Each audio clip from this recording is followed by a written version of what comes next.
Hello, good morning friends. आज हम नई यूनिट स्टार्ट करेंगे फिनॉल्स।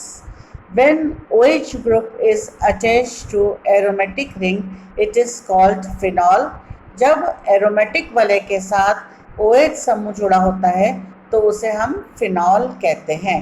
अब इसका क्रियात्मक समूह जो है या फंक्शनल ग्रुप जो है वो है OH। तो OH की संख्या के आधार पर इन्हें हम विभिन्न वर्गों में बांटते हैं, इनको हम क्लासिफाई करते हैं या नॉमेनक्लेचर देते हैं। अब पहला आप देखिए मोनोहाइड्रिक फिनॉल। मोनोहाइड्रिक फिनॉल में एक बेंजीन वलय है और उसके साथ एक OH समूह हाइड्रोक्सी समूह जुड़ा होता है, इसे हम कहेंगे फिनॉल। सेकेंड पॉइंट देखिए डाईहाइड्रोक्सी फिनॉल। अब डाईहाइड्रोक्सी फिनॉल नाम से ही आप समझ सकते हैं कि इसमें बेंजीन वलय के साथ दो हाइड्रोक्सी समूह जुड़े हैं। 2 OH ग्रुप्स आर प्रेजेंट। अब एग्जाम्पल कैटाचॉल। कैटाचॉल में दोनों हाइड्रोक्सी समूह जो हैं वो एडजेसेंट कार्बन से जुड़े हुए हैं। दूसरा, इसको हम ऑर्थो पोजिशन भी कह सकते हैं। दूसरा रिसोर्सिनॉल। रिसोर्सिनॉल में दोनों हाइड्रोक्सी समूह जो हैं वो ऑल्टरनेट है या मेटा पोजिशन से जुड़े हुए हैं। और तीसरा जो है क्विनॉल, इसमें हाइड्रोक्सी समूह जो हैं दोनों वो पैरा पोजिशन पे या एक दूसरे के सामने जुड़े हैं। तो दोनों में, तीनों एग्जाम्पल्स में हाइड्रोक्सी समूह जो हैं वो दो है, एक में ऑर्थो, एक में मेटा, एक में पैरा। तो ये हुआ आपका डाईहाइड्रिक अल्कोहल। तीसरा है आपका ट्राईहाइड्रोक्सी फिनॉल, यानी कि बेंजीन वलय के साथ 3 हाइड्रोक्सी समूह जुड़े हैं। पहला एग्जाम्पल देखिए, जब तीनों हाइड्रोक्सी समूह जो हैं वो एडजेसेंट कार्बन से जुड़े हुए हैं, पायरागैलॉल।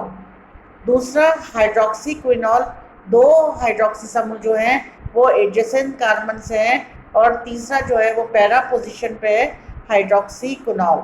और तीसरा है फ्लोरोग्लूसिनॉल, जिसमें तीनों हाइड्रोक्सी समूह जो है वो ऑल्टरनेट पोजीशन से जुड़े हैं। तो चूंकि इनमें 3 हाइड्रोक्सी समूह हैं इसलिए ये ट्राईहाइड्रोक्सी फिनॉल कहते हैं। नेक्स्ट से पढ़ेंगे हम structure and bonding in phenols. Phenol के अंदर बंधन एवं संरचना।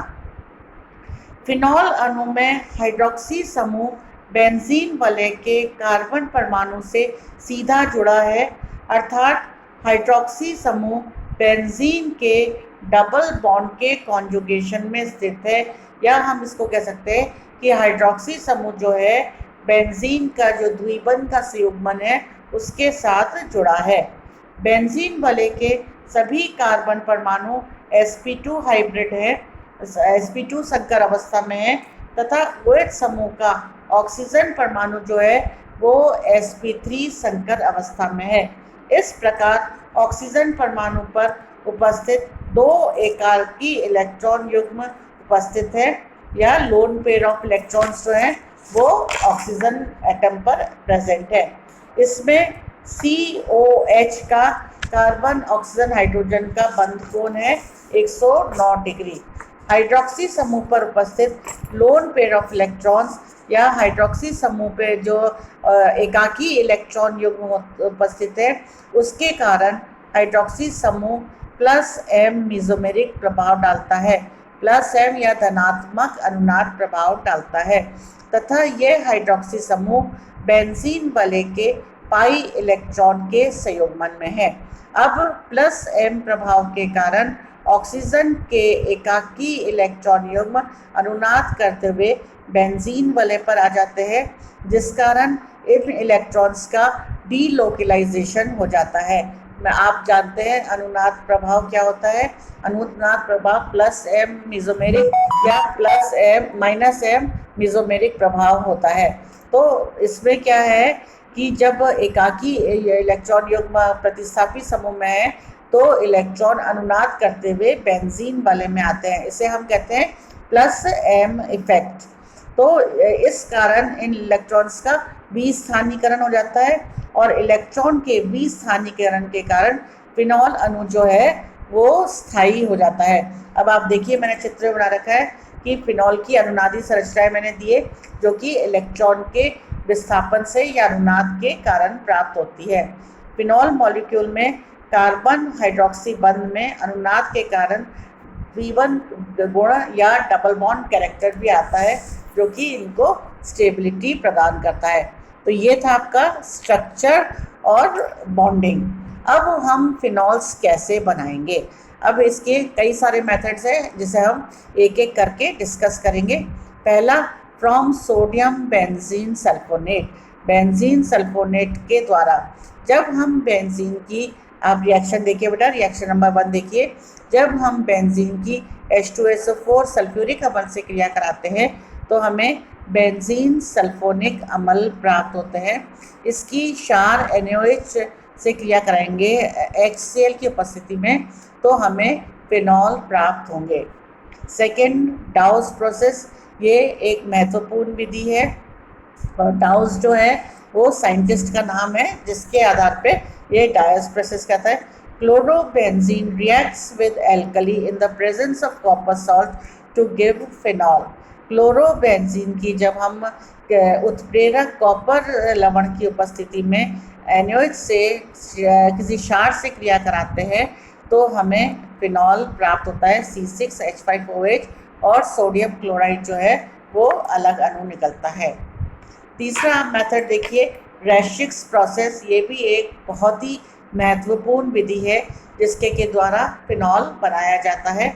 इसमें सबसे पहले हम बेंजीन की वायु की उपस्थिति में क्रिया कराएंगे HCl से, और उत्प्रेरक हमारा CuCl2 और FeCl3 हो सकता है। तो इससे हमें सबसे पहले C6H5Cl यानी कि क्लोरोबेंजीन प्राप्त होगा। इस क्लोरोबेंजीन की जब जल से क्रिया कराते हैं उच्च तापमान पे तो HCl का अणु निकल जाता है और हमें C6H5OH फिनॉल प्राप्त होता है। Benzene, air and HCl reacts in the presence of cupric or ferric chloride to give chlorobenzene. This chlorobenzene on hydrolysis at high temperature gives phenol. ये रेशिक प्रोसेस है जो कि एक महत्वपूर्ण या इम्पॉर्टेंट मेथड है। फ्रॉम बेंजीन, जब हम बेंजीन का ऑक्सीकरण करते हैं वेनेडियम पेंटॉक्साइड की उपस्थिति में उच्च ताप पर तो ये फिनॉल देता है। इसी प्रकार क्यूमीन के ऑक्सीकरण के द्वारा भी हमें फिनॉल प्राप्त होता है। बेंजीन का हम पहले प्रोपीन से अभिक्रिया कराएंगे। आप देखिए यहाँ बेंजीन के एक अनसैचुरेटेड हम ले रहे हैं कंपाउंड प्रोपीन, तो AlCl3 हम लुईस अम्ल की उपस्थिति में क्रिया कराएंगे तो आपके बेंजीन वाले पे CH3 ट्वाइस समूह जुड़ जाता है, इसे हम क्यूमीन कहते हैं। और इस क्यूमीन का हाइड्रोक्सी OH आयन की उपस्थिति में ऑक्सीकरण करने पर क्यूमीन हाइड्रो पेरोक्साइड मिलता है। अब इसको जब हम H2SO4 से अभिकृत करते हैं तो हमें फिनॉल और एसीटोन दोनों प्राप्त होते हैं, C6H5OH और एसीटोन CH3COCH3। अब फिनॉल को हम लेबोरेटरी में या प्रयोगशाला में कैसे बनाएंगे? तो बहुत इम्पॉर्टेंट संश्लेषण विधि है। जब हम बेंजीन डायज़ोनियम क्लोराइड को जल से क्रिया कराते हैं और गर्म करते हैं तो नाइट्रोजन जो है वो निकल जाती है, निष्कासित हो जाती है और C6H5OH HCl मिलता है। यानी benzene diazonium chloride C6H5N2Cl + H2O, इसको गर्म करने पर हमको नाइट्रोजन जो है वो तो गैस की तरह निकल जाएगी, HCl का अणु बनेगा और साथ में फिनॉल C6H5OH होता है। तो ये कुछ इम्पॉर्टेंट मेथड थे जो कि हमने फिनॉल बनाने के लिए पढ़े थे। धन्यवाद।